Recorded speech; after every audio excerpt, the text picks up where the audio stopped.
Shalom, selamat pagi Bapak Ibu Saudaraku yang dikasihi Tuhan. Salam sejahtera buat saudara semua dimanapun berada. Saya kembali mengajak Bapak Ibu Saudara untuk bersaat teduh dan berdoa dalam renungan penuntun kehidupan setiap hari.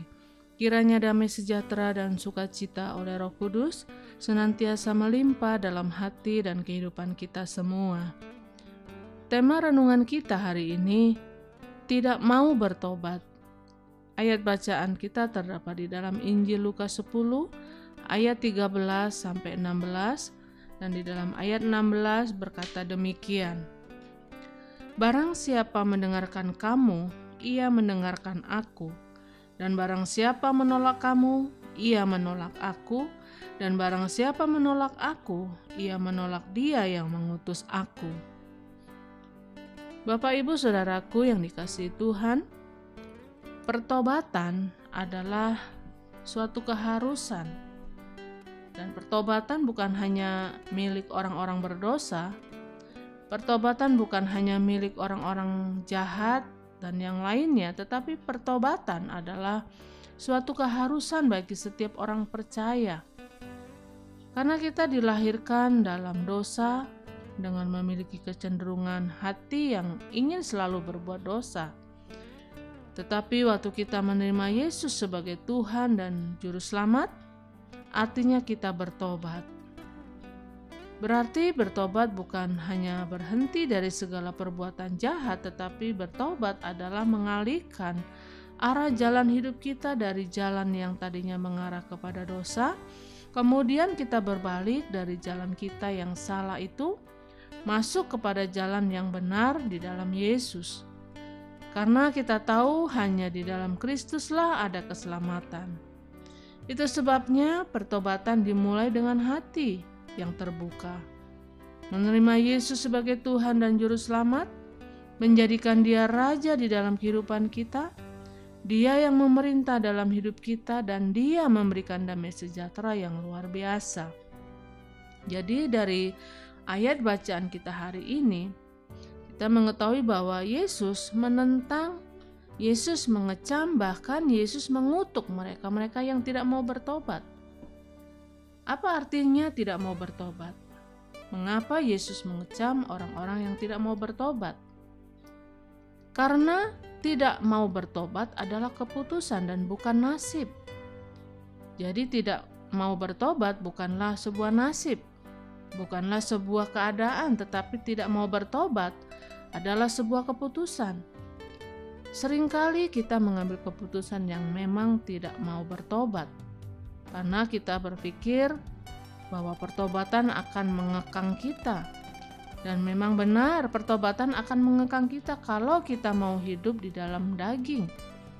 Karena Alkitab jelas berkata bahwa barang siapa mau bertobat, maka tubuhnya, dagingnya, hidupnya harus disalibkan dan turut mati bersama dengan Kristus supaya roh dapat mengendalikan hidup kita. Dalam pertobatan yang susah memang proses-proses awalnya. Karena dalam proses awal itulah keinginan daging kita mulai dikikis. Sehingga langkah-langkah awal itulah prosesnya terasa berat dan sukar. Tetapi jika dapat melewati masa-masa awal ini dengan berpegang pada kasih setia Tuhan dan meminta tuntunan Roh Kudus, maka kita akan melewati masa yang sukar ini dengan kemenangan yang luar biasa. Apa artinya tidak mau bertobat? Tidak mau bertobat mendatangkan kehancuran, ayat yang ke-13. Tidak mau bertobat pasti akan mendatangkan kehancuran. Karena itu Yesus berkata, celakalah. Mengapa celaka? Karena orang-orang yang tidak mau bertobat berarti memberi pintu bagi dirinya, memberi kesempatan bagi dirinya untuk setan bisa masuk dan menguasai hidupnya. Dan kalau setan mulai masuk dalam hidup seseorang, setan tidak pernah mengenal ampun. Tujuan setan ingin membinasakan hidup kita. Tujuannya dia mau merusak hubungan kita dengan Tuhan. Karena itu kita harus membangkitkan iman percaya kita kembali kepada Tuhan, bertobat dan hidup benar di jalan Tuhan, maka kita akan mengalami pemulihan yang luar biasa. Mengapa Yesus mengecam orang-orang yang tidak mau bertobat? Karena tidak mau bertobat akan membawa kita pada hukuman Allah. Ayat yang ke-15. Jika kita tidak mau bertobat, itu akan membawa hidup kita pada hukuman Allah. Karena itu Alkitab jelas berkata, Yesus datang untuk memberi domba-dombanya hidup dan hidup yang berkelimpahan. Dalam Yohanes 3 ayat 16 juga menjelaskan kepada kita bahwa Yesus datang untuk memberi kita hidup yang kekal. Berarti jika kita menolak anugerah ini, berarti kita sedang masuk dalam penghukuman yang kekal. Karena itu Bapak Ibu Saudaraku yang dikasihi Tuhan, ingat, seperti surga itu nyata, maka neraka juga nyata bagi orang-orang yang tidak mau bertobat. Karena itu marilah kita semua bertobat, sebab kerajaan surga sudah dekat. Amin. Mari kita berdoa. Tuhan Yesus, terima kasih buat pagi ini, buat hari yang baru, buat segala berkat anugerah yang Tuhan berikan dalam kehidupan kami. Terima kasih juga untuk setiap kesempatan-kesempatan yang Tuhan masih anugerahkan dalam hidup kami, untuk kami boleh memperbaiki diri kami, untuk kami mau bertobat dari jalan yang salah. Dan kami berdoa pagi hari ini biarlah lewat firman-Mu yang kami dengarkan Tuhan, kami mau sungguh-sungguh memberi hidup kami sebagai persembahan yang kudus, yang hidup dan yang berkenan kepada Tuhan. Dengan kami menjalani hidup kami dari segala hal yang jahat ini dengan pertobatan yang nyata, sehingga hidup kami boleh menjadi saksi, hidup kami boleh memuliakan nama Tuhan, dan lewat hidup kami banyak jiwa boleh dimenangkan.